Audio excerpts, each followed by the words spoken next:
भाई जो गुरु बचन पे डट गए, कट गए फंद 84 के। फिर आप परमात्मा से विनय करेंगे कि हे प्रभु, एक मानव जीवन और बख्श दो, मैं सच्चे मन से सत भक्ति करूंगा, जीवन की सच्ची राह की खोज करने सत्संग में जाया करूंगा, आजीवन भक्ति करूंगा, अपना कल्याण करवाऊंगा। लेकिन उस समय फिर आपकी पुकार नहीं सुनी जाएगी।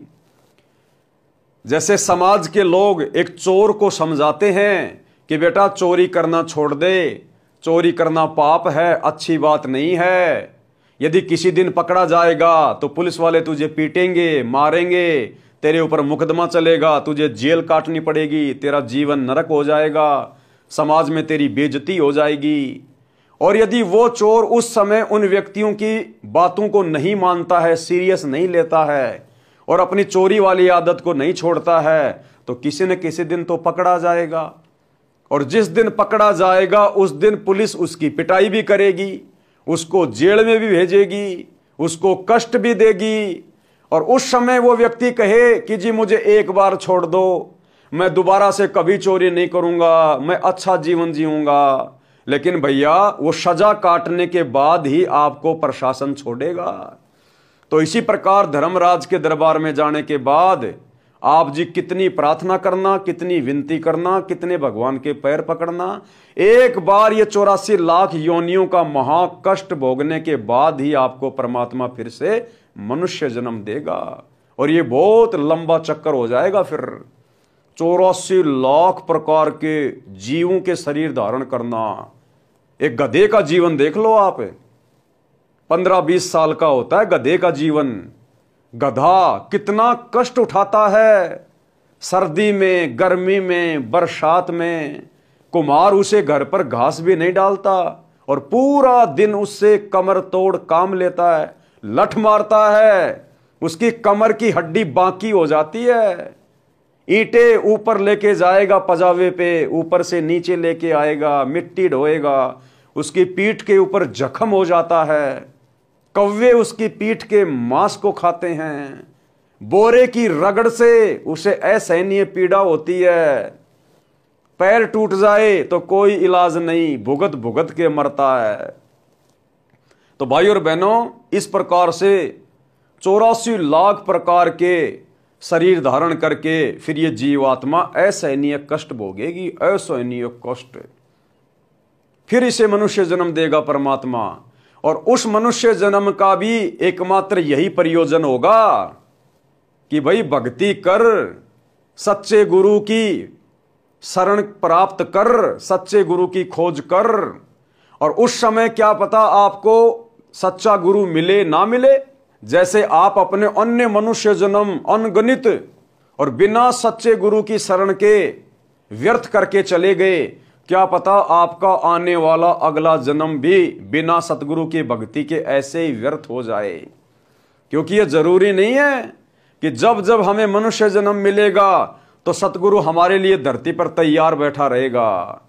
यह तो बड़े सौभाग्य से, परम सौभाग्य से मिलता है। लाखों करोड़ों जन्मों के बाद कभी कभार हमारा सच्चे गुरु की सत भक्ति करने का दाव लगता है। यह तो बिल्ली के भाग का छिक्का टूटता है इंसान का। तो भाई और बहनों, आज है वो मौका आपके पास में। आज आप धरती पर मनुष्य जन्म प्राप्त हैं, स्त्री या पुरुष का, और परमात्मा भी इसी समय धरती पे प्रकट है। ये अजब गजब संयोग है, अजब गजब। राम नाम की लूट है, लूट सको तो लूट, भाई पीछे फिर पछताओगे जब ये शरीर जाएगा छूट। भाई और बहनों, अविलंब सतगुरु जी के सत्संग सुनना शुरू कर दो। यूट्यूब पर तुरंत सर्च करो सतगुरु रामपाल जी भगवान, और सबसे पहले सृष्टि रचना को सुनो। जब तक ये सृष्टि रचना समझ में नहीं आएगी, हम कौन है, कहां से आए हैं, क्यों जन्म रहे हैं, क्यों मर रहे हैं, हमारी आंखों के सामने बेटा बेटी मर जाते हैं, हम मर जाते हैं, माता पिता मर जाते हैं, क्यों यहां पर गधे और बैल की तरह कमा रहे हैं, सुख भोगने का समय आता है तो हमारी मृत्यु हो जाती है, मरने के बाद कहां जाएंगे, सत्य भक्ति क्या है, आत्म ज्ञान क्या है, परमात्म ज्ञान क्या है, मनुष्य जीवन का एकमात्र मकसद क्या है, ये सारी बातें आपको सृष्टि रचना के अंतर्गत समझ में आएंगी। इसलिए जब भी आप सतगुरु रामपाल जी परमात्मा की सत भक्ति शुरू करें, जब भी आप उनका ज्ञान सुनना शुरू करें, तो सबसे पहले सृष्टि रचना को अच्छे से 2 या 3 बार समझें, सुने। पहली बार में तो आपको अटपटी सी लगेगी, क्योंकि आज से पहले आपको शौपन में भी किसी ने यह सत्य ज्ञान नहीं बताया। किसी भी धर्म गुरु के पास ये अनमोल ज्ञान नहीं था। इस अनमोल ज्ञान को देने के लिए सतगुरु स्वयं सतलोक से चल के आते हैं।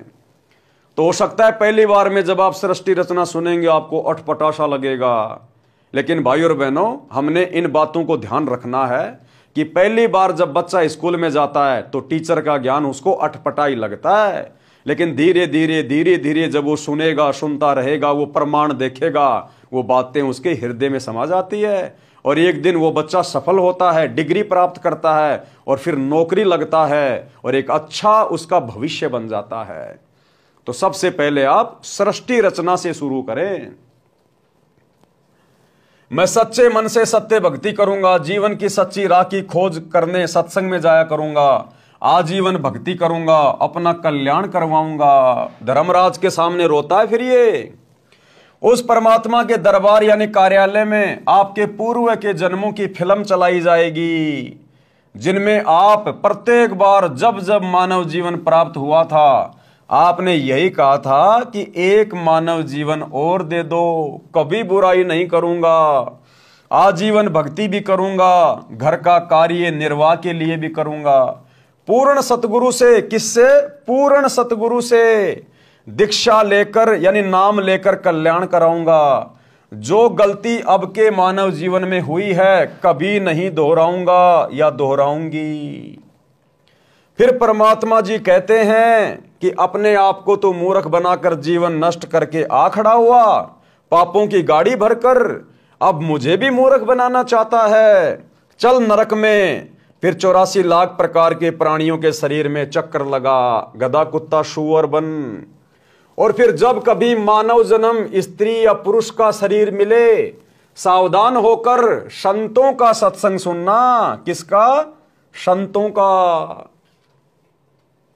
जो असली संत है उसका, इन नकलियों का नहीं, पाखंडियों का नहीं, जो गांव गांव नगर नगर में आश्रम खोलकर, डेरे खोलकर, हाथ में चिमटा लेकर, कान फुड़वा के, जटा बढ़ा के, जो पूरी दुनिया को काल की गोद में बैठाने के लिए जन्म लेकर गांव गांव घूम रहे हैं। भाई और बहनों, पृथ्वी पर एक समय में केवल एक ही सच्चा संत होता है, केवल एक ही। अब आप देख लो इस जीवात्मा को भटकाने के लिए काल का कितना भयंकर षड्यंत्र है। वो सच्चा ज्ञान देने वाला, सतलोक का ज्ञान देने वाला, सत भक्ति देकर मुक्ति करने वाला केवल एक ही संत है एक समय में पूरी पृथ्वी पर, जो वर्तमान में सतगुरु रामपाल जी के रूप में धरती पे प्रकट हैं। बाकी ये जितने भी आचार्य, शंकराचार्य, मंडलेश्वर, महामंडलेश्वर, किसी भी धर्म में, किसी भी संप्रदाय में, ये सब के सब काल के द्वारा भेजे गए दूत हैं, जिनका एक ही मकसद है कि इन भोली भाली आत्माओं को काल के जाल में फंसाओ, उल्टी साधना देके। सतगुरु रामपाल जी के अलावा धरती पर किसी भी संत के पास में सत भक्ति नहीं है। कोई भी संत आपको नहीं मिलेगा जो धर्मशास्त्रों में उंगली रख रख के समझाए कि देखो गीता जी का ये अध्याय ये कह रहा है, ये श्लोक ये कह रहा है।